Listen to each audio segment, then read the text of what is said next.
कृपाल सिंह रावत उत्तराखंड राज्य आंदोलनकारी हूँ और मैं सामाजिक कार्य करता हूँ। इस क्षेत्र में जितने भी सामाजिक कार्य मैंने कर रखे हैं अपने बलबूते पे, और मैं नदी के किनारे में मेरा एक बगीचा है, उसमें मैंने एक छप्पर टाइप का बना रखा है। वहाँ पर कुछ हमारे ही गाँव के शरारती लड़के जो है रात को दारू पीते हैं, मच्छी जाल लगाते हैं, मच्छी मारते हैं। जब मैंने इनको रोका कि भाई तुम मेरे बगीचे के अंदर क्यों जा रहे हो, वहाँ पर हमारे कृषि कार्य के जैसे कुदाल है, दरांती है, तार थी, ये सब गायब हो गई। अब जब हमने देखा, कौन सा गाँव है आपका? मेरा गांव ग्राम रोतेला है साहब, एक कलजी खाल ब्लॉक में पड़ता है। और इसके संबंध में मैंने उन बच्चों को डांटा कि भाई तुम मेरे खेत में, हाथ जोड़ के अर्जी वो करता हूँ कि भाई मेरे खेत में आज से मत जाना। तो उन्होंने 14 तारीख को मेरे को रोतेला झोला पुल पे घेर दिया और पकड़ा है कि तुमने हमारी बेइज्जती कर दी और तुम मेरे से क्यों बोल रहे हो कि तुम मेरे बगीचे में मत जाना। और वो मेरे पीछे पड़ गए। मैंने किसी तरह से भी अपनी जान बचानी मुश्किल पड़ गई। मैं वहाँ से 2-3 किलोमीटर दूर झाड़ियों में भागता रहा, लेकिन किसी को भी दया नहीं आई। उसके बाद मैंने तहसीलदार साहब को फ़ोन किया।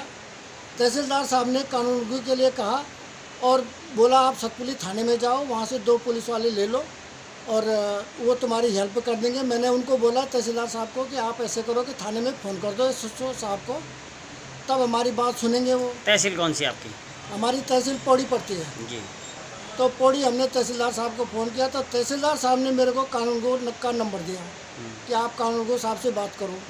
हमने कानूनगो साहब से बात करी तो कानूनगो साहब ने बोला हमने पटवारी को बोल दिया है, पटवारी से आप संपर्क करो। जब हमने पटवारी जी से बात करी तो उन्होंने बोला आप किसी भी की उस पर आप यहाँ आ जाओ और हम आपके उस पर तब शिकायत दर्ज करेंगे, लिखित में दीजिए हमें। मैंने कहा सर मैं आप जान मेरी खतरे में पड़ी हुई है और ये दारू पी करके मेरे को घेर रहे हैं यहाँ पर। तो 50 किलोमीटर दूर हमारा घंडियाल कांस की चौकी पड़ती है। मेरे पास कोई साधन नहीं था वहाँ आने जाने का। लास्ट में मैं झाड़ी के अंदर छुप गया और 5 बजे तक मैं वहाँ से जब निकला तब मैंने दरोगा साहब को फ़ोन किया, कैलाश चंद सेमवाल को, सतपुली थाने में। तो इन्होंने आश्वासन दिया कि आप ऐसे करो रावत जी ऊपर आ जाओ सड़क में और मैं गाड़ी भिजवाता हूँ और आप इधर आ जाओ थाने में। तब मैं थाने में गया। थाने में जा कर के मैंने उसको अपनी एक एप्लीकेशन वो जमा करवाई है, उसके माध्यम से एसपी साहब को भी भेजी है ईमेल करके, और ईमेल करके हमने जिला अधिकारी को भी भेजी है। इस संबंध में प्रधान जी को भी पूरा विवरण मालूम है। और इसके बाद भी पट्टी पटवारी द्वारा प्रधान जी को धमकाया जा रहा है कि आप उनके आवेदन पे मोहर मत लगाना जब तक आप निरीक्षण नहीं करोगे। लेकिन ये हमारे अब जीवन की सबसे प्रथम दृश्य है जो कि ग्राम प्रधान जो होता है स्वतंत्र होता है और ग्राम सभा के किसी भी आवेदन पे वो मोहर लगा सकता है जी।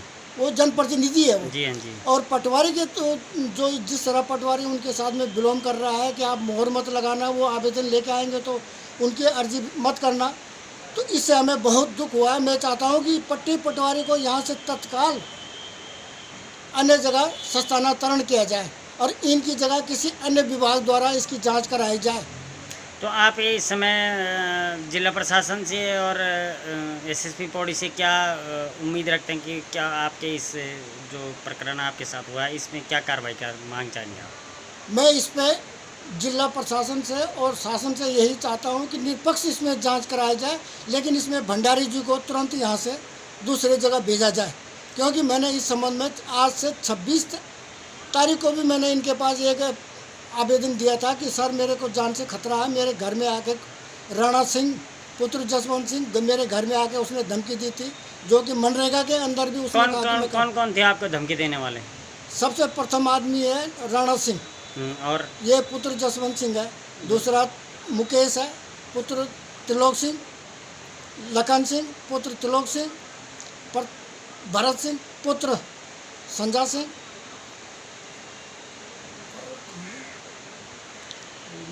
ये कौन से ग्राम के हैं? ये सब हमारे गांव के हैं, रोतेला गांव के। रोतेला गांव के हैं और ये सब राणा के कहने पे कर रहे हैं। कौन सा ये राणा? ये राणा हमारे गांव का है। ये थोड़ा दारू टाइप का आदमी है और ये जितने भी बच्चे हैं ये सब दारू पीने वाले 3-3, 4-4 बच्चों के बाप हैं। शराब का कारोबारी? शराब का कारोबारी भी पहले ही इनका बचपन से ही धंधा है। ये ट्रक ड्राइवरी करता था, तब से इनका ये धंधा चलता मतलब है। आज भी वो शराब का कारोबारी है। नहीं, आज भी करता है, लुक छुप के नौकरी भी करता है और शाम को वो दारू का धंधा भी करता है। और इनके घर में अगर इनकी शिकायत करो तो ये पूरा परिवार मारपीट करने को उतर जाता है। तो मेरी प्रशासन से ये है कि निष्पक्ष इसमें जांच कराई जाए और इनसे मेरे और मेरे परिवार की जान हिफाजत के लिए लिख के लिया जाए कि आज के बाद हम इस पर कोई कार्रवाई नहीं करेंगे।